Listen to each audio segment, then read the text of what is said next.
Hi there. I wanted to let you know that what you're about to listen to is part two of my conversation with our guest. And I really encourage you to listen to part one in addition to.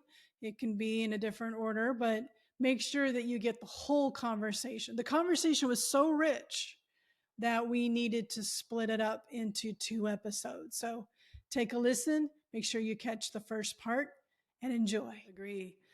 Want to, let's talk more about race. So, as white women rolling around in the world, to your earlier point of like, I donated, so I'm good, and the conversations you have to have with your sons that I don't have to have with my son and daughter. I have different conversations with my daughter about her safety. And I got those conversations growing up, but I did not get the kind of conversations you have to have with your kids. And that is part of that privilege. So not living in that world every day where you're on the receiving end of somebody else's decision about you based on visible aspects. What can we do?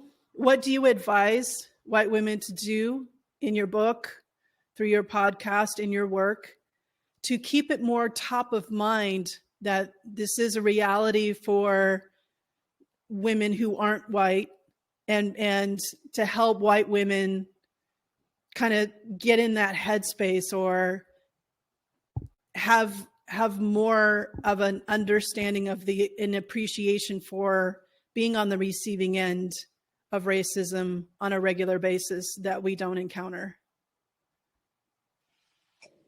Yeah, I think that is a great question. And it is really tough because I understand if that is not your lived experience, it is not going to be top of mind. And I think that a lot of times conversations around race and racism are scary because the words can be really difficult, and not knowing what to say can be really difficult. And you want to say the right thing, and you want to say it exactly perfectly. And you want to say it once and have it be sort of taken care of, I guess. And I think all of those things are very valid. Those make us human. And at the same time, thinking about who are in your spheres, right? Who do you move with, and whose perspectives are you seeing on a regular basis is really important. And I understand that based on demographics in the US too, your communities may be very white, they may be very homogenous. And then you may have to get this other narrative from things like podcasts, from movies, from books, from, and I just encourage you to be really open to that. My co-host tells this story because I'm not a big book club person. She is, and she happens to be in this all white book club. And she had suggested a book, which was written by a Black author. And one of the participants of the book club was like, do we have to, like, kind of along the lines of, do we have to keep talking about race? And so I think that mindset is what keeps us not open you are to the different narratives. And like, look, I get it. If you're getting it through TV, that is great. But you may want to start asking some questions too as you're watching TV. Like, first of all, does is it only white people who can do house flips on HGTV, for example? I think that the more you start to interrogate what you consume, right? Be it social media, be it, more traditional media. However, if it can't be your friend circles, if it can't be through your communities, like, the more you start to ask bigger questions. And I think we have to ask more questions fundamentally, because I think we assume a lot based on what our own experiences have been and what we've been taught. And those two things alone are not representative of what are the narratives out there, right? What is like, if we want to talk about a US centered experience, what is the American experience, right? It is not just the white cis male, experience. And so I think that we ask more questions. We think about who we are around, whose narratives we are hearing. And if we're not hearing those naturally, we look for more more. And then we start to continue to ask, well, why are people being treated differently? Whose stories am I not hearing and why? Yeah, and that's really key for communicators to hear I've worked with clients who I look at, part of my remit with them is to look over their website and their visual representation as well as their language. And I'll just see stock image photos that over index on a homogenous demographic and completely leave out large swaths of other populations and communities. I also had seen a nonprofit and was working with a nonprofit, and I looked at their website, and one of the first things that came up, it was lots and lots of photos of primarily Black women on the website. And then the first words that came up across one of the first visuals was talking about, helping the poor. And so poor and Black people is not helpful. Putting that association together reaffirms stereotypes. And for a nonprofit that serves this organization, I couldn't help but jump to, did somebody look like me put this together? Because I have a hard time thinking my mentor would put that word and those visuals together as a Black woman. And poor is a condition, it's a situation that can be changed. And that's what this nonprofit is trying to do. So rather than, putting it together, it looks and feels as an audience member when communicators do that as an association, that these go hand in hand. And so looking for that opportunity to break these stereotypes is one of the ways that communicators can play a pretty significant role in this. And so I appreciate your comments about that very much. I have so many things to ask you. One thing that I noticed when I was doing research on you, I looked at your website, and you have statements of what you all believe in, and I love them all. And the one about community, I particularly like because that's the point of this podcast, is for people who are communicators who know and understand the power and or figure that there's power and possibility in diversity, equity, and inclusion. They already know the power of communications, and they want to learn and get better and at putting it together and combining those powers. And so there's a community that is come out of this as DEI communicators or people who are learning how to put DEI lens on their communication strategies. So I love that you're talking about community is absolutely necessary. And I couldn't agree more. You were talking earlier about when you go to talk to someone of a particular community, talk to more than just one, because one person can speak for an entire population. No one is in a monolith. And the same could be said as far as like, I'm not welcome in certain white women circles, right? So I can't speak for all white women. I'd love to vote for them on their behalf as well. But sadly, that's not the case. There's actually quite a bifurcation within white women demographics. If you go to the ones that, have voted for Trump, and then there's this movable middle, that is very highly neglected, which I'm talking to my clients a lot about, is like, there's a neglected middle of all genders, not just women, but specifically white women. That's just like, they're not over here, they want an alternative, but they're also quite fearful of like more of the liberal progressives, and we're not necessarily making a lot of space and room for them either. So we have to be that soft place to land. Otherwise we're going to push them away, and they're looking for a home, and they're looking for somebody that would, take them in, if you will. And so I'm doing a lot of work with my clients around that segment of their employee population that doesn't have a home. They feel caught between and kind of, orphaned, if you will. So if you could talk a little bit about these statements and how they translate to supporting white women, and particularly white women who are communicators, and being better as communicators, and how they're telling the story by, in the way that they're living their lives. Yeah, I actually had to go back and look at our statements because it's like like all good businesses who put those together 5 years prior. I was You're like, what I wanted to say? make sure All that right. yeah, we're still living in alignment with those.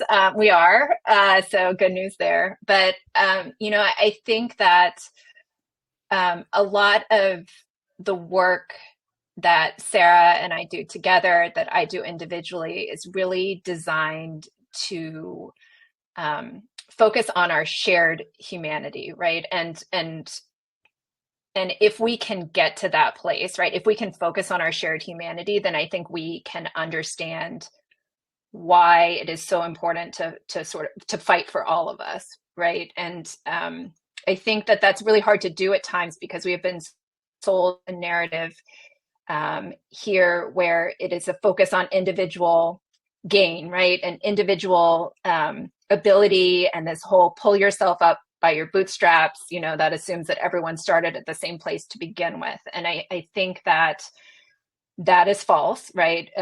It is a great working narrative for a very small portion of our country, and for everyone else it holds us back, and it collectively holds all of us back. And I think um, I want to keep going back to the way we make change is it does not have to be something big. And I think that people think that change makers, like, it's got to be you're at the front of every protest, you are super active in so many different ways. And I think that when we think about change like that, or we think about releasing statements that are going to be change making like that, it causes this paralysis, right? And if we cannot do that, then we're like, well, I can't do anything at all. I don't know what to do.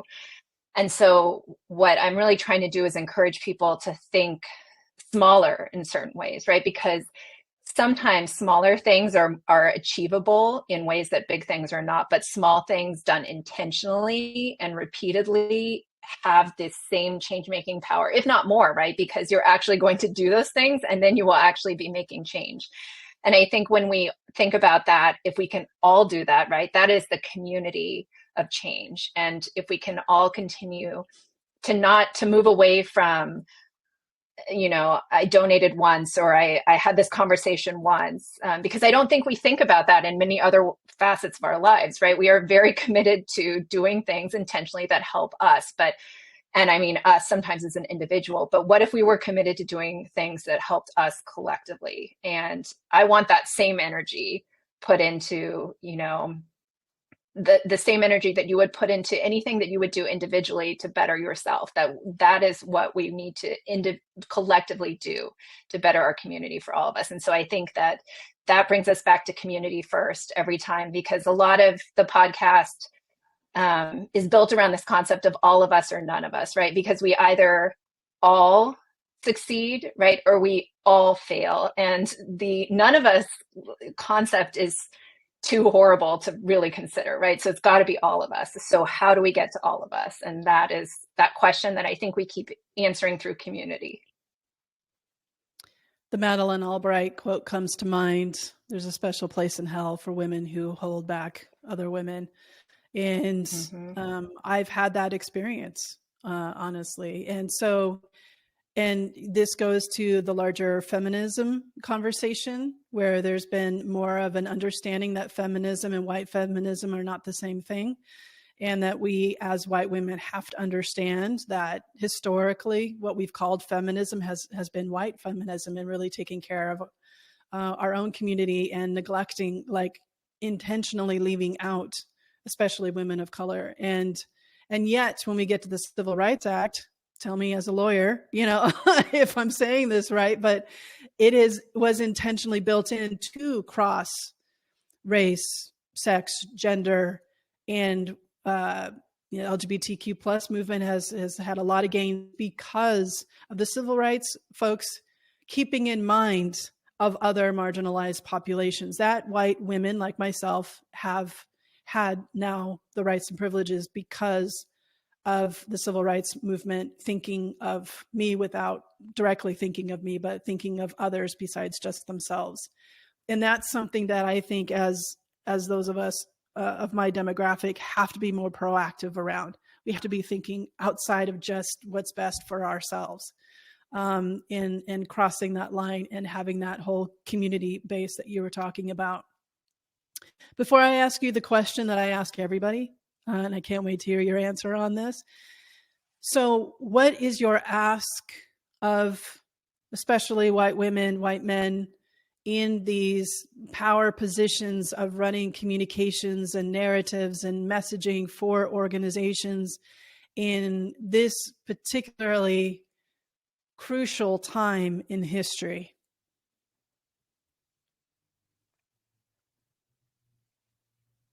Sorry, could you repeat the start of it? I think it cut off at the start. What is your ask of white women and white men in these power positions where we control and have influence of leaders, where we're controlling messaging, DEI, or just narratives, external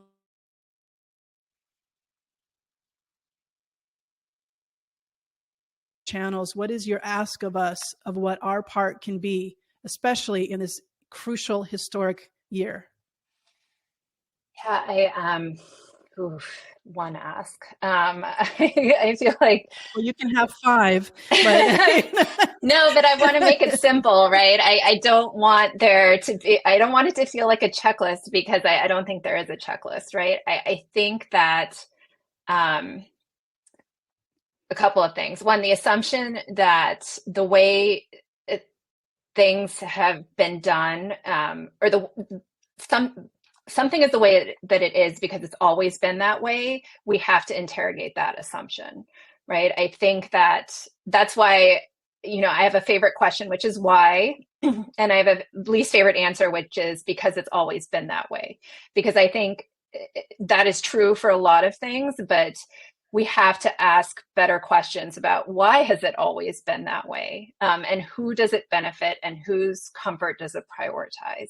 And so I think if we take that broader lens, right, if we take the lens of like, we need to start asking these questions when we think about policies, when we think about communications, when we think about who we're talking to, then I think that gets us closer to the community, right? We need to ask questions of the communities that we're trying to serve. We need to listen to their answers, and we need to incorporate that into our messaging, because then we get away from what it's always been, right? And we get to how it makes it better for all of us.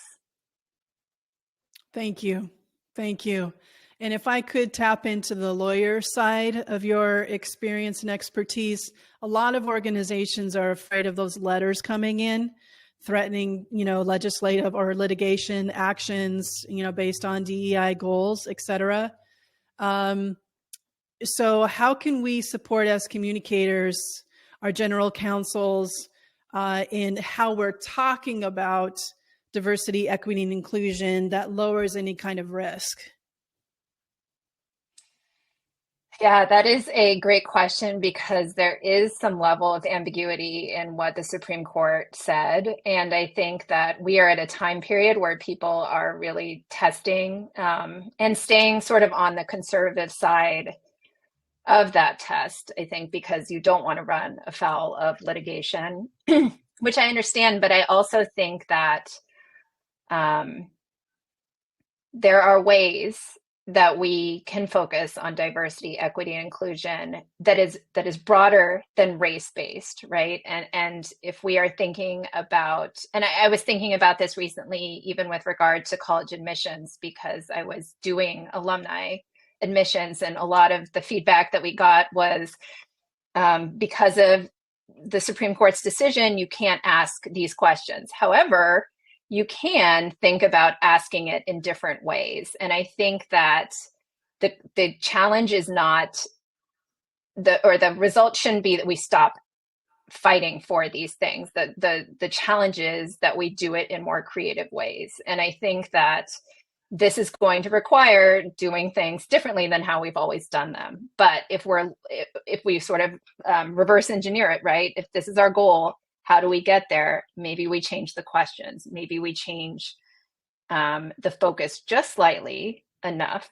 right? That's what I would be saying as a lawyer, thinking about how you can strictly interpret or not so strictly interpret certain things, but still get the desired goal that we all should be really fighting for. Yeah, because communicators definitely don't want to make our organizations more vulnerable by how we talk about it, but we also need to be impactful in how we talk about it. Mm-hmm. So we're not performative, but at the same time making us vulnerable as well. There is, you know, especially if we focus less on the activities of DEI and more on the outcomes, what are the benefits of DEI? Mm-hmm.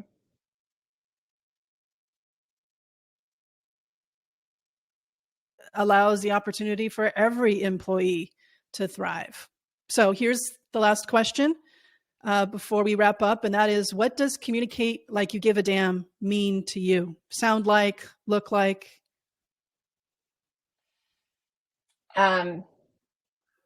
So there's different components of this for me. Like one is, and it may be counterintuitive, but I think that there is a key here, which is listening, right? I think for a long time, we've said a lot, maybe without saying enough, or we don't listen to the groups whose voices should be heard. So I think we start there, right? And I think that there is a level of intentionality in communicating like you give a damn. That means that you're not just going to say something once. You are going to say it. And I've been thinking about messaging a lot, right? Because I was listening to a study that was talking about the more that you say something, the more people believe it. And even if it's not true, which has worked in certain former presidents' favor, but the more that we can get vocal, the more that we can get loud, the more that we can do it intentionally, that to me, even in spaces, and maybe especially in spaces where it is uncomfortable, right? Where it feels like a stretch. It feels like I may say the wrong thing, but you know what? I'm going to say it anyway. That to me is communicating like you give a damn. Thank you. Thank you very much. I have so been looking forward to this conversation, and I'm so glad that it's happened in this particular social context. What you and Sarah do with that podcast and the work that you're doing, specifically, you know, through the book and everything, and what you're doing, even that we can't see, we owe you a lot. And we thank you for your dedication to the work. And people who look like me need to take on more. Obviously, that's obvious, but I want to say it. We have to be shouldering more. We have to be taking on more. It has to be more on the top of our mind and how we are looking at the work that we do every day as communicators. We have to be thinking more of how is this going to land with X, Y, and Z, and who do I incorporate, whether it's through this advisory board or hopefully we've diversified our teams. So just remind people what the name of the podcast, the book is, and how to follow and continue to stay in touch with your work. Yes. So thank you again for this opportunity. I appreciate what you do. And I absolutely think that if it's going to be all of us, it's got to be all voices in there. So, so thank you. And if you want to find out more about the podcast, we are on all listening platforms. It's called Dear White Women. We have a website, dearwhitewomen.com. You can find out more about the book there as well. It's called Dear White Women, Let's Get Uncomfortable Talking About Racism. And then if you're looking to connect personally, I'm on LinkedIn. I think that's pretty much it. In terms of social media, I'm at Misasha on LinkedIn. And actually, the podcast is on Instagram at Dear White Women Podcast. Beautiful. Misasha, thank you so much for your time. I appreciate you and Sarah and your work. And I'm very grateful that that this conversation is happening. It needs to happen, and may we take the lessons from it, listen to all episodes, and read the book, and put it all into action, especially if we're in control of narratives and communications and language. Thank you for being on Communicate Like You Give a Damn. Thank you. So, what popped out to you from the conversation? The more conscious communicators in the world, the better the world. So go to communicatelikeyougiveadamnpodcast.com and set up a one-on-one strategy session. And until next time, let's keep taking care of each other.